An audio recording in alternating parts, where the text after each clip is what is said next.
Hey, it's Steven. I don't eat right before I record an interview or do tracking like this. It's not good for mouth noise. But outside of podcasting, I'm eating all day or I'm thinking about eating. And like you, I probably have this little voice in the back of my head asking, what's the environmental impact of what I'm putting in my stomach? Do I really need all that packaging? Do those sustainability labels mean anything? Am I just a terrible human being?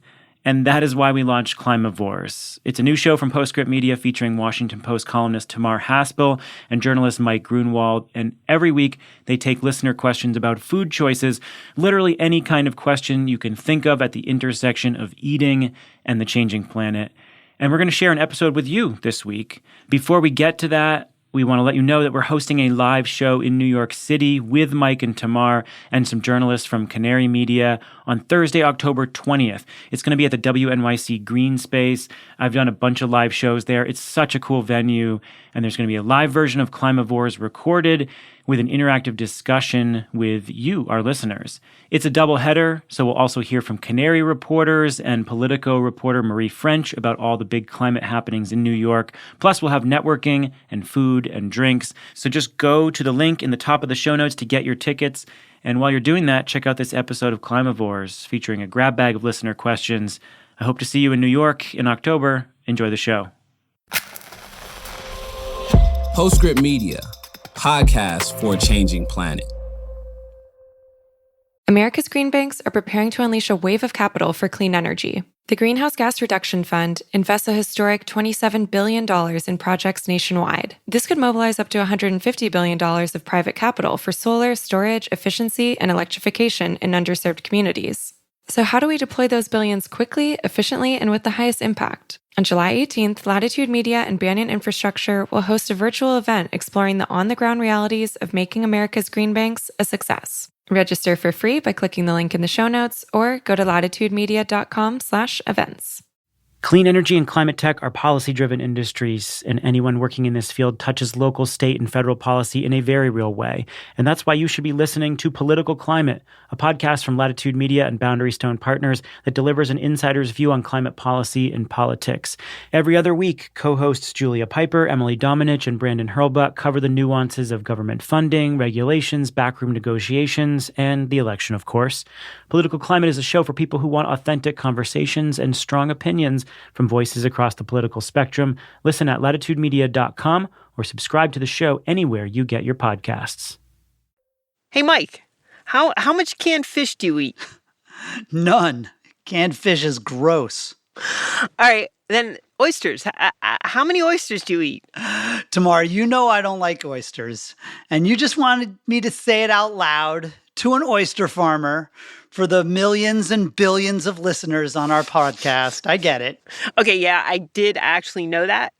But I have to say, we've been getting inundated with listener questions, and we got one on canned fish and one on oysters. And since you were just outed by the New York Times' John McWhorter as being a paragon of open-mindedness, I thought this would be the perfect time to talk about those things because we might just be able to get you to flip. Oh, very funny, pal.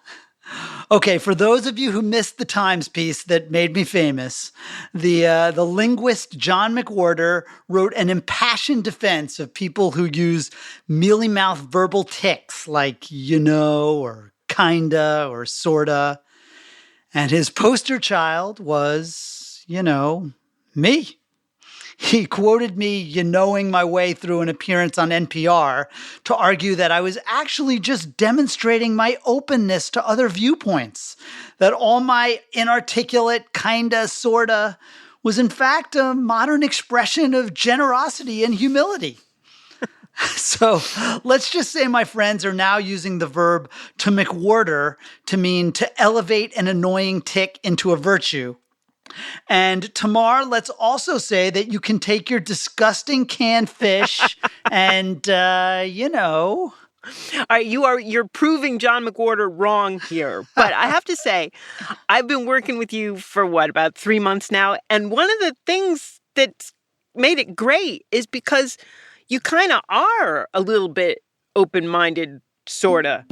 And that's good because we're getting all kinds of listener questions that have us delving into all kinds of different issues. They've been leaving tons of voicemails, and the questions have been great. And we can't devote an entire show to every one of them, but we want to tackle a whole bunch in just one show. And it's not just about canned fish and oysters, but also soy and cooktops and everybody's favorite eating insects. So let's get to it and hope that nobody is counting the sortas and kindas. It's the mailbag episode. I'm Tamar Haspel. And I'm Michael Grunwald.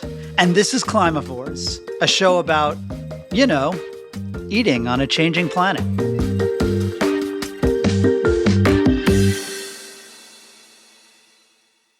On July 18th, join Latitude Media and Banyan Infrastructure as we take a deep dive into the next phase of deploying the $27 billion Greenhouse Gas Reduction Fund. We'll provide practical insights for the state agencies and local lenders at the front lines of dispensing these funds. Where are the bottlenecks? How do we balance speed with transparency? And can America's green banks live up to the expectations of both local communities and Wall Street? Latitude Media's Stephen Lacey, Banyan co-founder Amanda Lee, and Clean Energy Fund of Texas EVP Billy Briscoe will answer these questions and more on July 18th at 1 p.m. Eastern. This is a must-attend for project developers and financiers. Register for free at latitudemedia.com/events or click the link in the show notes.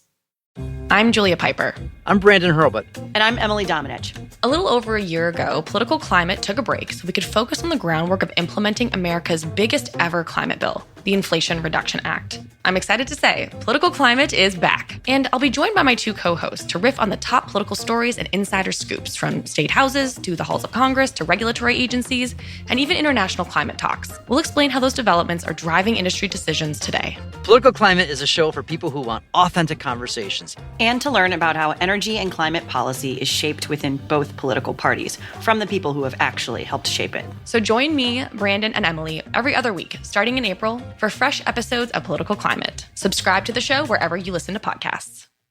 Hi, Tamar and Mike. I want to know your take on bugs. There's a lot of, activity in the bug protein space a few years ago, and I haven't seen edible bugs outside of museum gift shops. But yeah, is bug protein a thing? And what's your take on it? Is this a climate solution? Is it going to be adopted by people in Western countries? Bugs are pretty gross, but I don't know. I can see the value in it. Anyways, thanks. That's a great question. There is some cricket powder in gyms, and you can get some on Amazon. And when I was in Mexico, I did eat some grasshoppers that I bought from a street vendor. And yeah, they were kind of gross.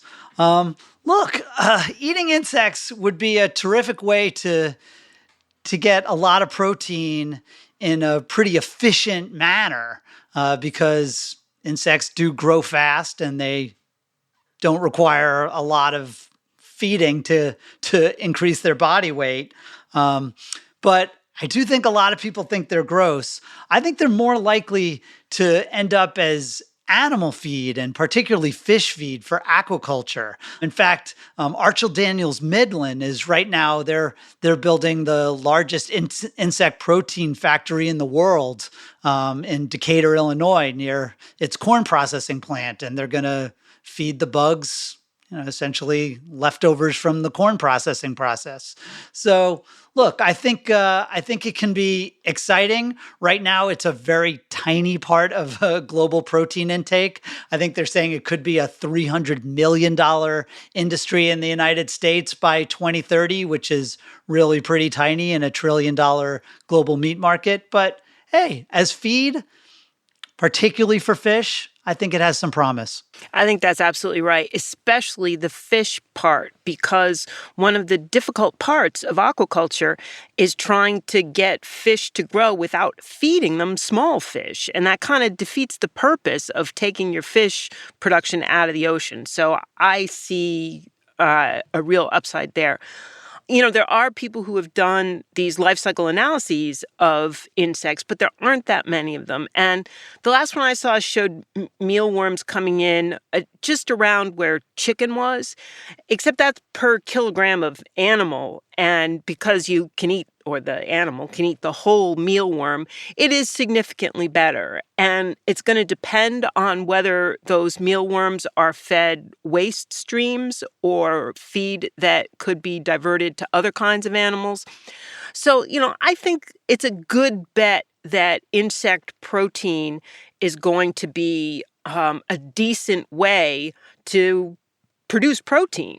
Now, for humans, I'm going to say in the United States, it is a non-starter. Americans will not eat insects. And this is completely cultural. Our hesitation is a learned disgust response that people in other parts of the world don't have. But the thing about it is that just because it's a learned disgust response doesn't mean you can just get over it. It's like it's deeply ingrained. And I know that the reason I don't want to eat insects has nothing to do with the insects, and it has everything to do with this enculturated idea, but that doesn't make the idea any less powerful. I still don't want to eat insects. But I do have great hope for them as feed. I think there could be other places in the world where they're a little more enlightened and they don't have this disgust response to insects. And if we really want Americans to eat insects, the way to do it is to make sure our kids don't learn that disgust response. So all you climate watchers out there who are paying attention to your diet, feed the mealworms to your kids so they don't have that disgust response. So bugs, super efficient, but super gross. So we don't expect to be eating a lot of them anytime soon. Let's do the next one. Hey, my name is Jacob Wagner. I'm a recent college student grad from Cornerstone University in Grand Rapids, Michigan. I majored in marketing and economics. So my question is, maybe what are some tips or some things to research for college students who want to make a positive impact in the way that they eat food in small ways? Well, hello, Jacob, and thanks for calling. And if your college days were anything like my college days, I wasn't thinking about climate, but I sure was thinking about trying to eat on the cheap. And so were most of the kids I went to college with. And there's actually really good news here. And that is that the foods that are the most climate friendly also happen to be the cheapest. And we are talking staple crops here, and this is my staple crop soapbox that I'm going to pull out.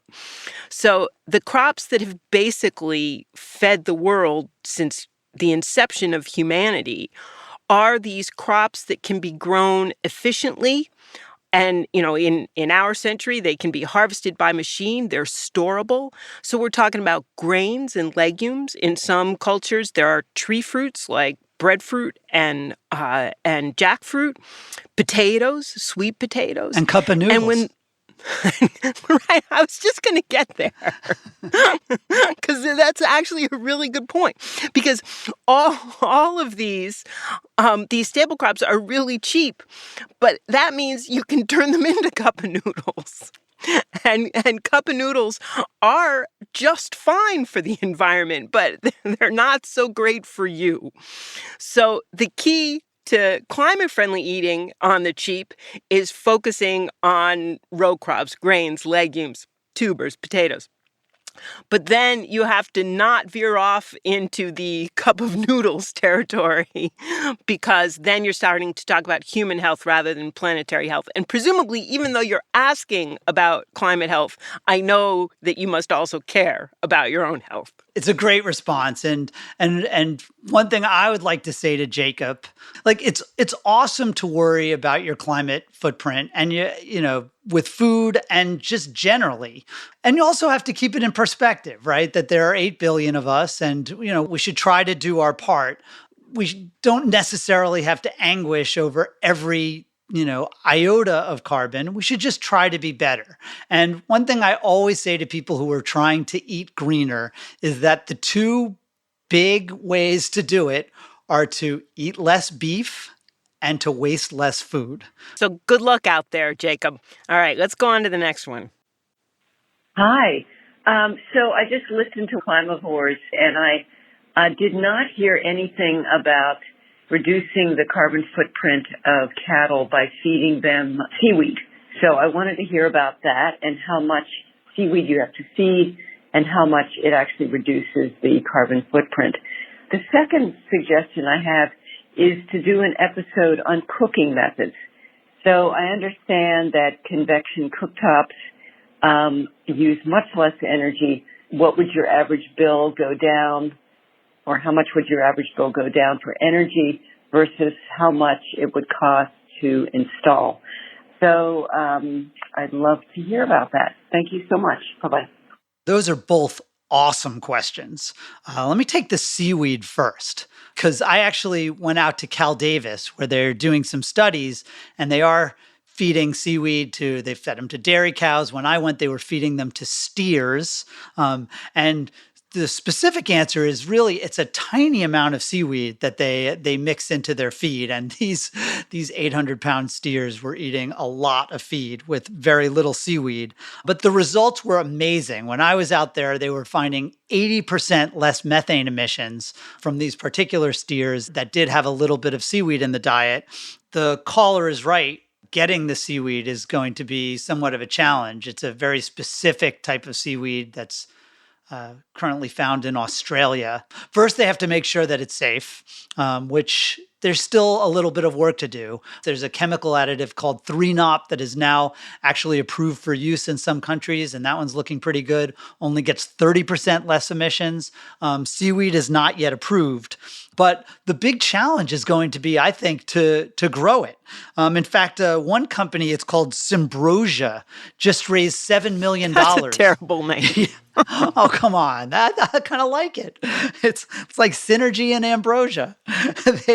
But they got $7 million to grow seaweed in Hawaii. And in fact, Danone was one of their big investors.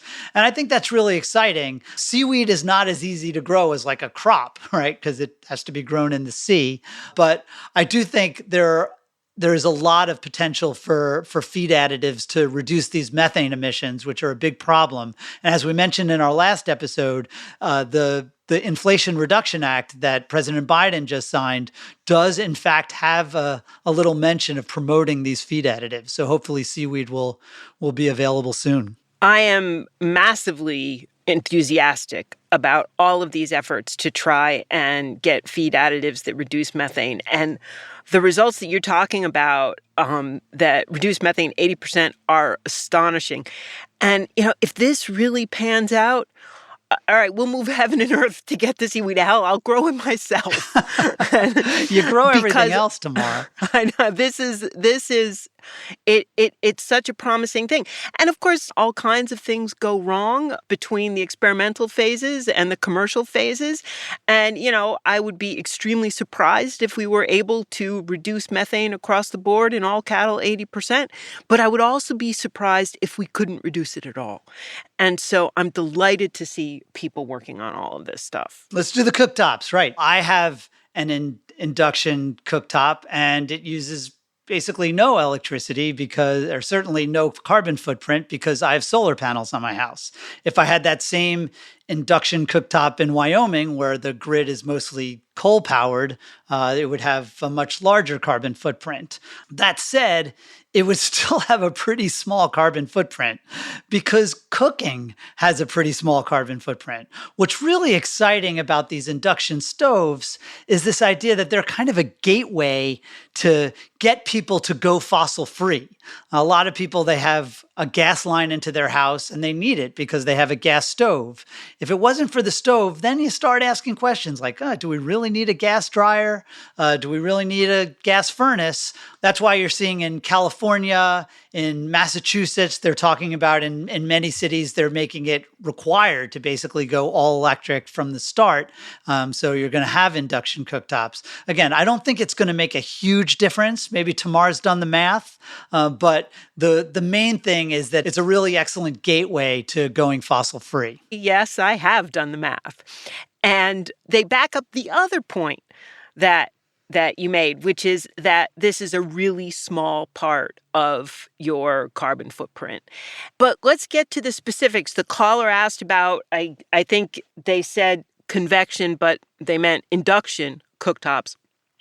And induction versus standard issue electric with the coil, induction is better. It's more efficient, and I've seen numbers varying, but in the 20% range, and it depends on what you're replacing, of course. If you have like the ancient stove with the warped burner that doesn't come in contact with the pot, then you're going to get a big savings from induction. And so, yeah, it definitely is better. Now, natural gas is, as we said, it's carbon footprint wise, it's actually a little better than the electric stoves, but it has other issues. And there was recently a study that came out that measured the particulates and the methane leak, and it can actually pose a threat in some circumstances. And so there are other issues connected with a gas stove. And full disclosure, I have a gas stove. But just to put this in perspective on how it affects your overall carbon footprint, I did do the math on it. Doing the math is like my hobby. If you look at the amount of greenhouse gases from your stove and you compare it to driving your car, your yearly stove use is going to be about the equivalent of driving 42 miles in an average car. So it's a very, very small part of your footprint, and you shouldn't worry about it from a climate point of view. Yeah, I would just say, and induction stoves are great. They don't make a, nasty pollution inside your kitchen, which people really are concerned about. And even if it's true that right now, if you look at the national grid, the gas stoves are slightly better. As the grid gets greener, which is happening every day, that's not going to be true for very long. And I want to put in a good word for microwaving, because that is actually the least energy intensive way to cook something. And I didn't have a microwave until I think I was like 40. And now, of course, I can't live without it. So that's seaweed additives. That's induction cooktops. Let's go on to the next one.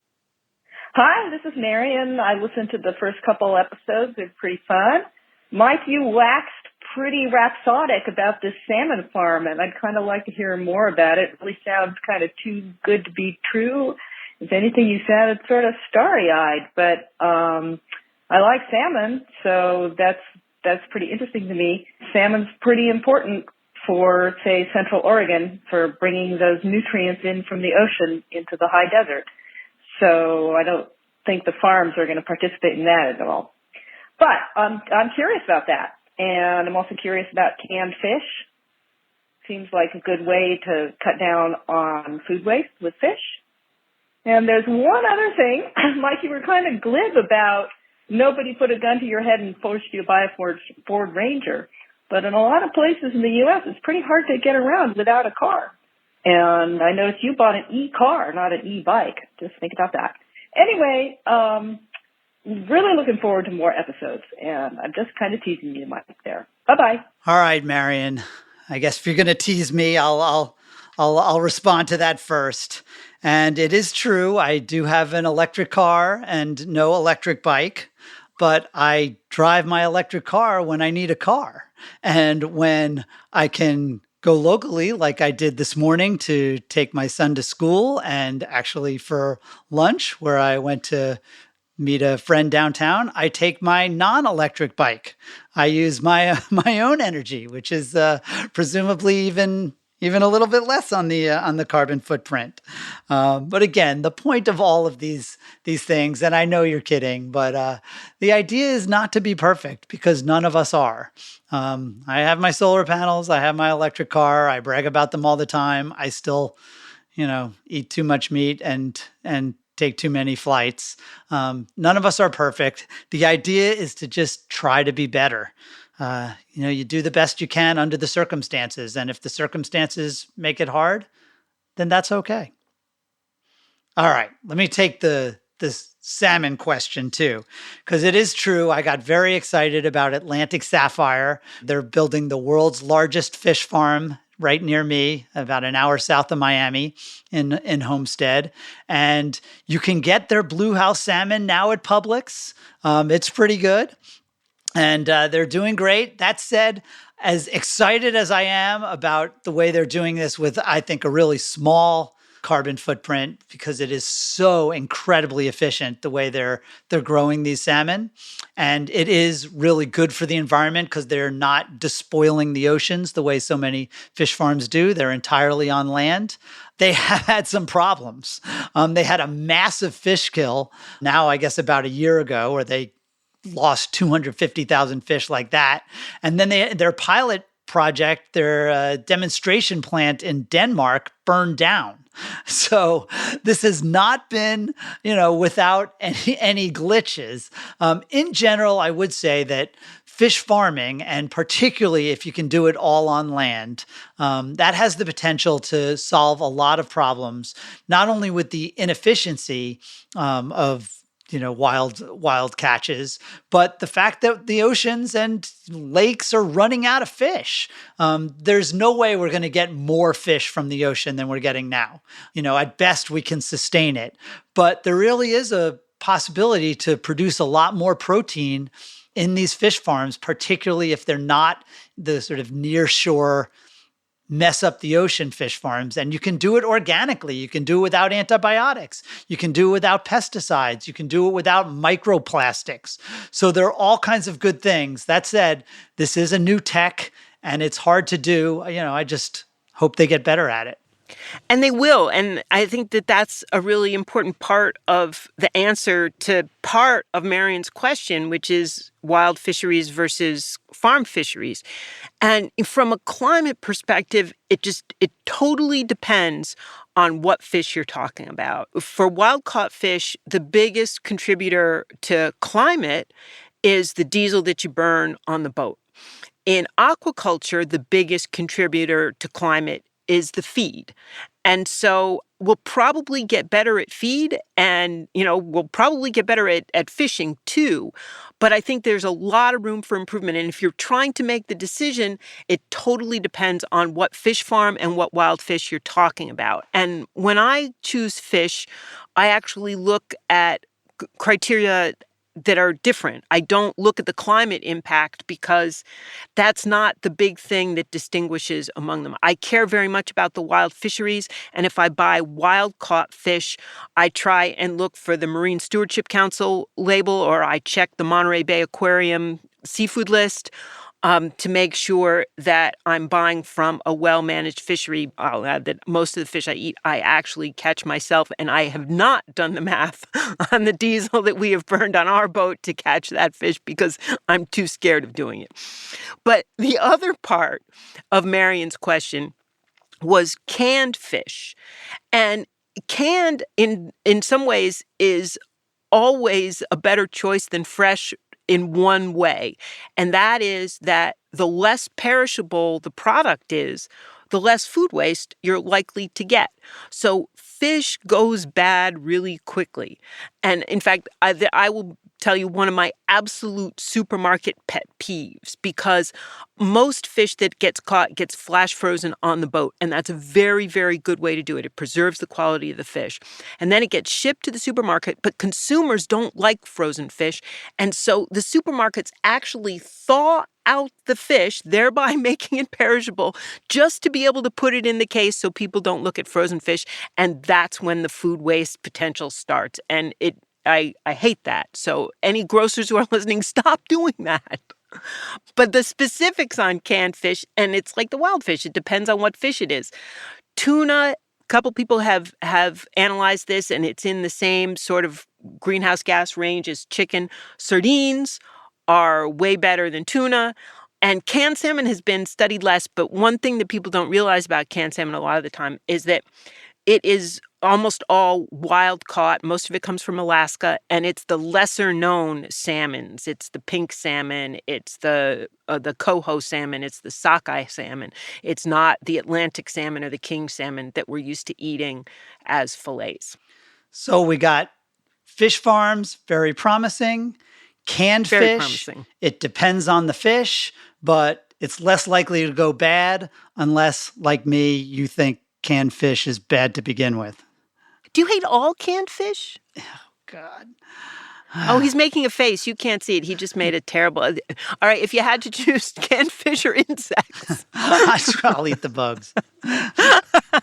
You really hate canned fish. All right, let's do the next one.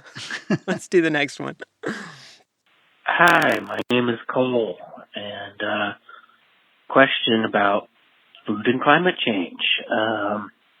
From what I've seen, most of the predictions about food solutions to climate change, whether it be eating plant-based or stopping food waste, most of the emissions that would be saved comes from land use change and not having the emissions that would be associated with land use change. If we have less beef or waste less food, then we will use less land, so it goes. However, to me, that seems like a bit like a non sequitur in that we could waste less food and eat less beef and still have the land use change that perhaps goes to other things in the food system. I just don't know if those two things exactly equal less land use change. Theoretically, they do, but is that really the case in practice? And what efforts are there on really stopping land use change? Or, what else is going on besides these sort of theoretical things? How can we address land use change more head on is maybe a way of saying that. So hope that makes sense and look forward to the show. Bye-bye. Cole, that's a great question. This is, of course, my obsession. How do we feed the world without frying the world? How do we make more food with less land so that we don't have to have all this land use change and deforestation? And I can understand why it feels like, oh gosh, how does my beef intake or my food waste, are we sure it really leads directly to land use change, especially in the United States, where, of course, we deforested the middle of our country back in the 19th century when, all our farmers went west in covered wagons. So you don't really see that direct impact of, gosh, our meat is directly taking down trees. But that said, when you eat meat, when you waste food, you are increasing demand for land, and that increases land use change. The reason we have so much deforestation is because we need so much land for agriculture. But the rest of Cole's point is totally legit because, and this is one of the things that I think comes up maybe not frequently enough in the conversation about, land sharing or land sparing, because the idea that we want to grow as much food as we can on the land that we already use for food, and we want to leave the rest of the land either wild or it can be rewilded, there's no guarantees that that's what happens to that land. We don't know all of the potential uses that land could be going for, or who the landlord is, or what they're looking to do. And the thing about grazing is that it does make use of land that is not so great for other things. So what is that landowner going to do if grazing doesn't happen? It's a totally legit concern, and it should definitely be part of the conversation. Yeah, but again, there's so much agriculture we're going to need in the world, right? Right now, it's like, Asia plus the Americas is used for agriculture. And if we were able to do more food with less land, we wouldn't need so much of it. It's very similar to urban sprawl, where if you can put more people right next to each other, they're not going to spread out, but the people do have to live somewhere. We have to make the food somewhere. And if we aren't going to be able to make it with very high yields in a smaller area, we're going to need more area. And, land use is one of those things that it's really hard to sort of wrap your mind around all of the issues that come into play. And I actually think we have a second question about land use. Hi there, this is Brighton Stahl from the Kansas City area. And as someone who grew up in northeastern Kansas, I can tell you that there's a lot of land out here that isn't suitable for cropland, but it is suitable for pasture land. So I'm curious how that factors into the land use issues for beef. Now, obviously, that doesn't doesn't help the methane burping at all, but I'm curious how it affects the land use issues. Is it actually possible that the most efficient use of land is that the land that can hold crops should hold crops, and the land that can't hold crops should be used for grazing? I'm curious. Thanks. Yes, Brighton, this is another great question. And yeah, it's a really similar question. And it's true. Not all grazing land can be crops. But all grazing land can be nature. And this gets at the earlier question as well. There is always a carbon opportunity cost to using land. Farmland, if you grow crops on it, if you run cattle on it, that land, that has a cost. You could otherwise use that land just to store carbon, to grow nature, and then use somewhere else to grow your crops and run your cows. Now, I should point out, sometimes that opportunity cost will be worth it. Now, we're not saying that the opportunity cost is always worse, that land should always go back to nature. No, we want to use good farmland to grow food. We want to use good natural land to remain nature.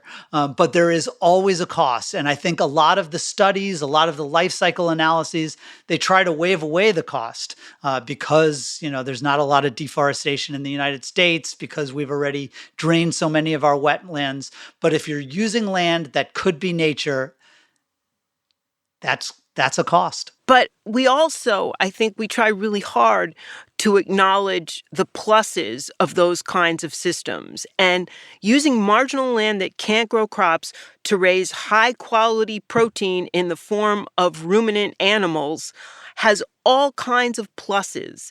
And I think if there's going to be beef in our food system, and I think there's going to be, and I'm not opposed to that, I actually think that that's a good way to do it. And if we find ways to try and mitigate enteric methane, and we reduce global demand so that we don't have increasing demand driving deforestation, there is room in our food system for this kind of thing.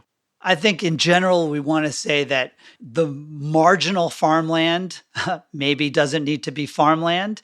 And the more marginal carbon storage natural land, if we're going to expand farmland, that's the place to look.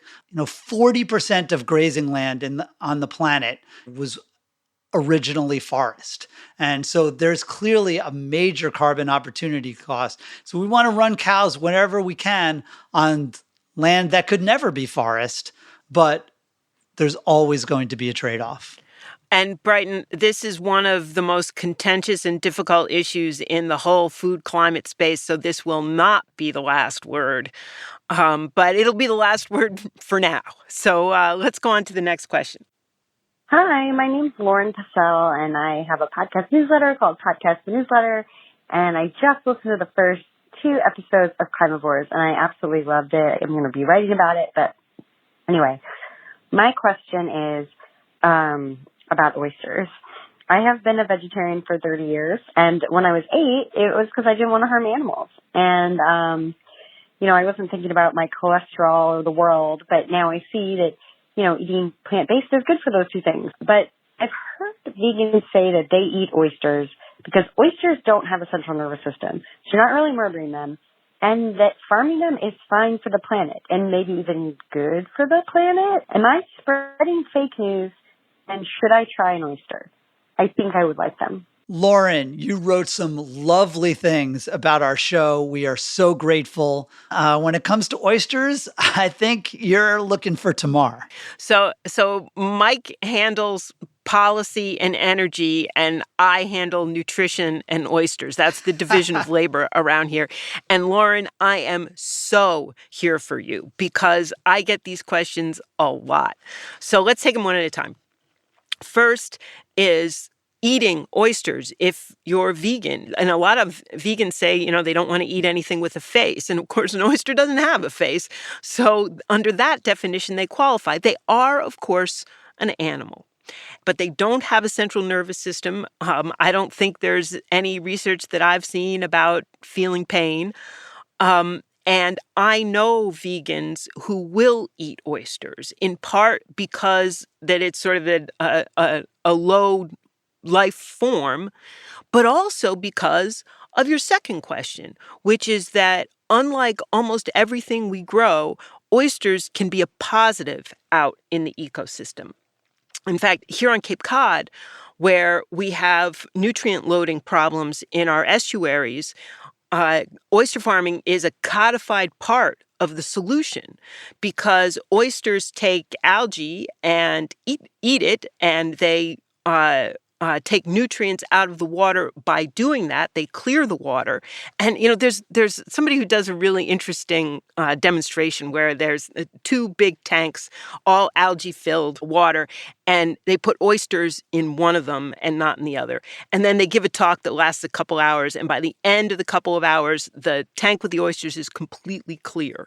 And one adult oyster can filter like 50 gallons of water in a day. And so that can make a huge difference to water quality. And without that algae, you don't have the kind of fish kills that you see where bodies of water get overloaded with that.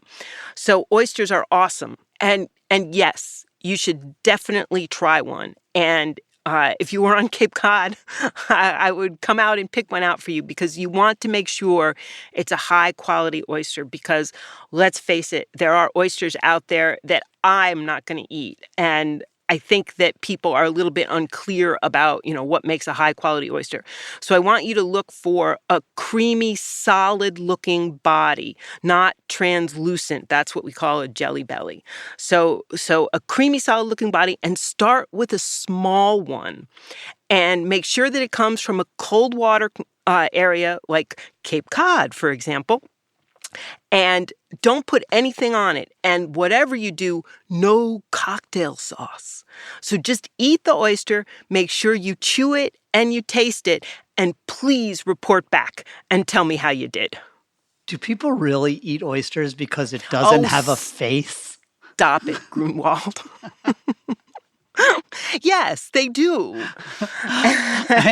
We salute vegans, but that's a crazy reason.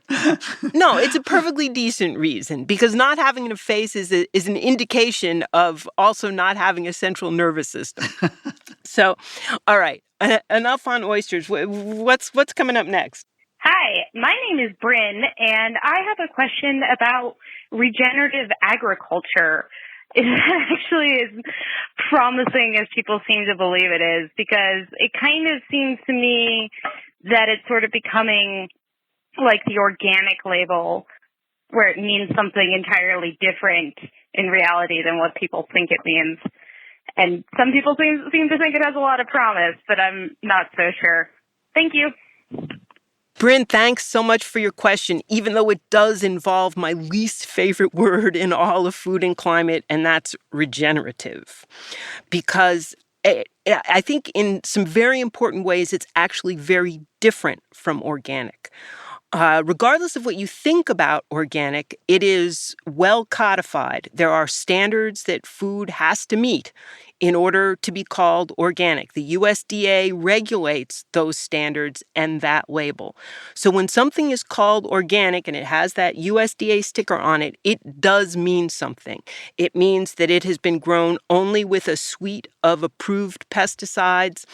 And there are a whole lot of other standards about both growing crops and raising animals.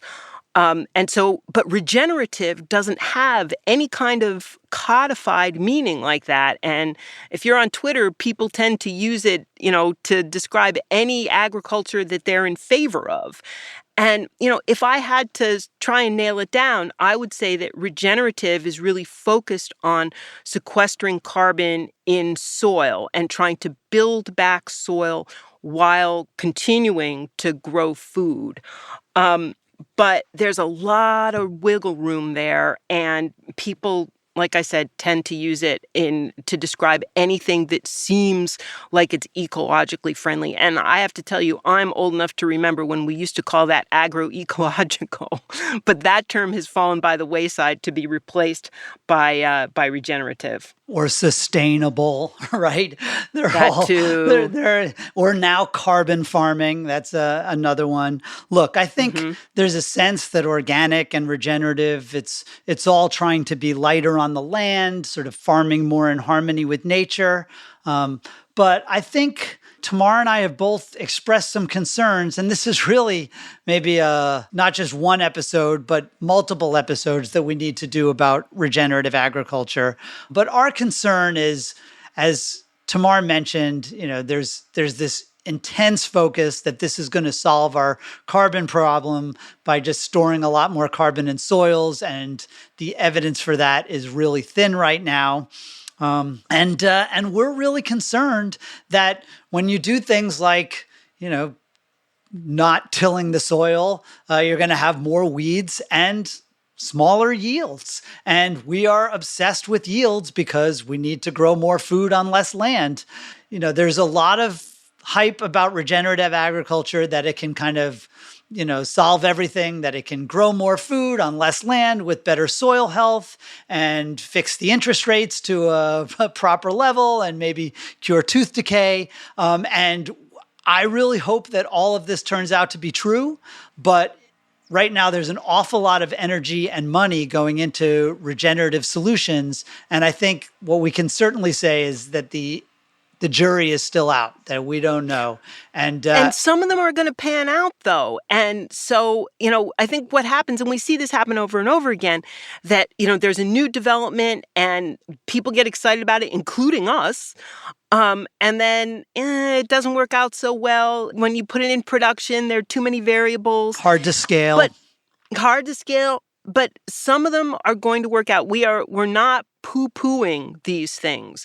We're just being a little bit cautious about enthusiasm before we have really robust testing, because the early testing isn't as promising as we And would we hope. do promise that we will do not just one episode about regenerative ag and one about regenerative grazing.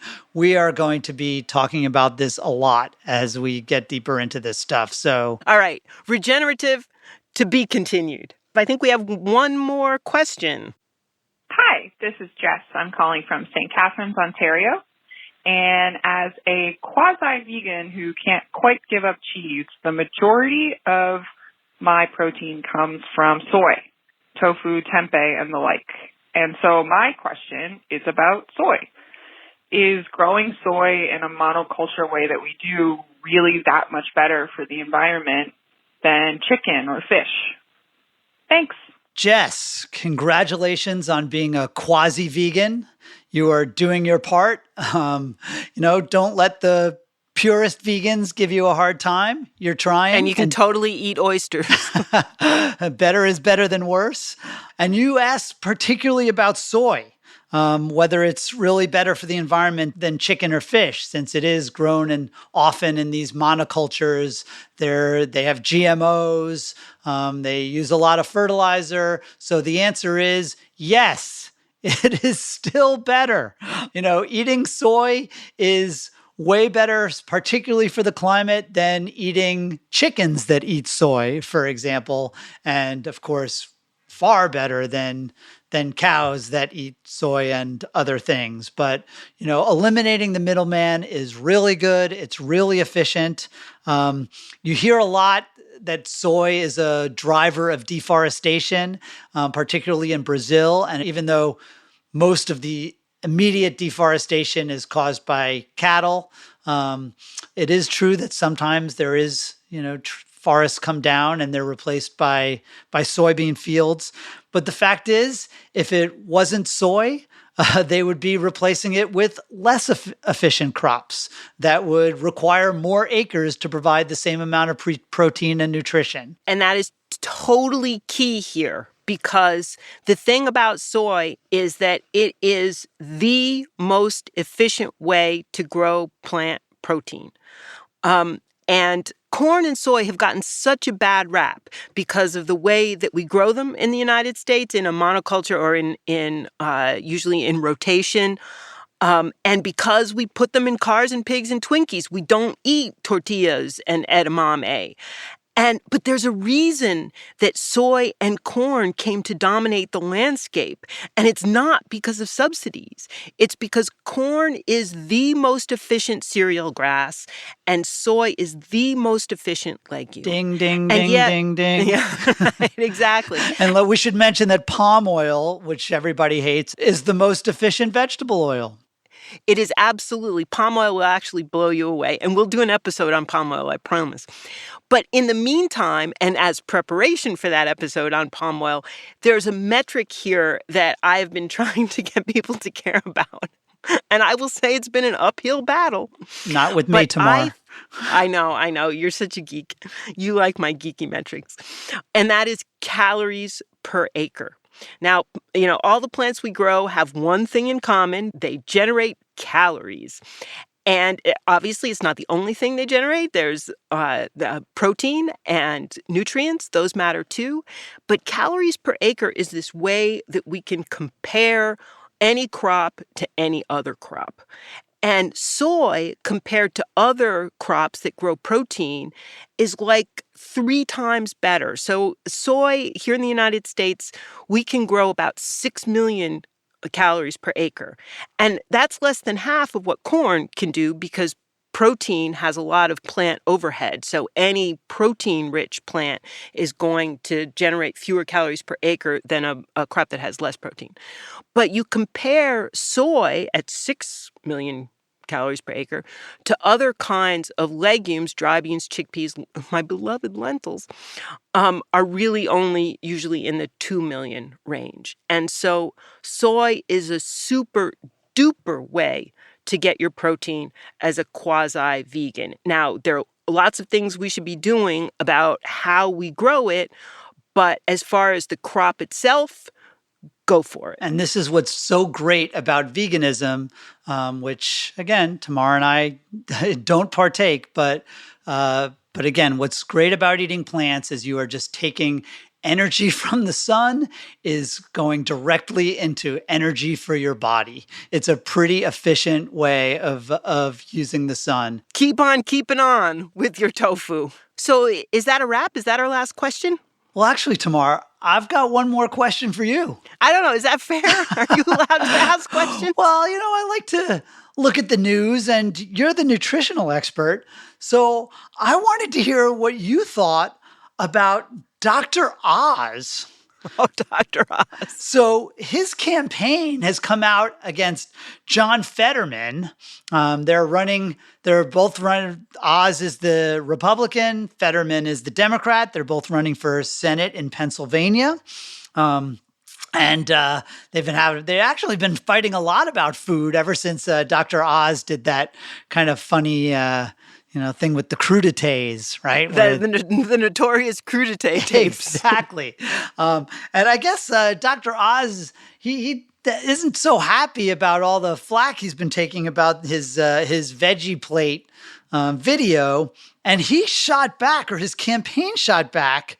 They said that, I'm going to read the quote. If John Fetterman had ever eaten a vegetable in his life, then maybe he wouldn't have had a major stroke. Now, I think maybe in cheesesteak country, that's not awesome politics to be trashing people who don't eat enough vegetables. Probably in any country that might not go over so well in this carnivorous country of ours. But I want to know if it's true. If Fetterman had eaten more vegetables, could he have reduced his chances of having a stroke? All right, Mike, if we're going to start fact-checking Dr. Oz, we're going to be here for a very long time. And I would start with his diet pills or his colloidal silver or his conversion therapy. I mean, there's a lot of ripe fruit there for fact-checking. He's like Pirelli's miracle elixir, right? That's right. That's exactly right. So he's got a lot of chutzpah telling John Fetterman he should be eating his vegetables. And okay, so here's the thing about eating vegetables, and it's actually just a fundamental thing about nutrition research. And, I'm sure we'll be talking about this more in future episodes. It's really hard to study the connection between diet and health outcomes. And we just don't have good tools to do it. We can look at, the big cohorts of people where researchers track them for decades and see what happens to them, and try and pin the diet to the health outcome. And, that is an enterprise that's fraught with peril. Or you can do a controlled trial that's usually short term and usually looks at surrogate endpoints because you can't run the test for long enough for people to actually have strokes. Eating more vegetables is never going to be bad, but if you're looking for hard evidence that eating more vegetables is going to prevent stroke, I think that you're going to have a hard time finding that. Maybe not campaigning for the Senate would be a better way to avoid the stress that leads to stroke. I don't know. Probably. But I think we're out of time here, which is too bad because I would love to do a fact check on the diet pills. Climavores is a production of Postscript Media, and we want to know what you're thinking. The mailbag episodes are the most fun, so bring us some fodder for the next one. Give us a call, leave us a message, 508-377-3449.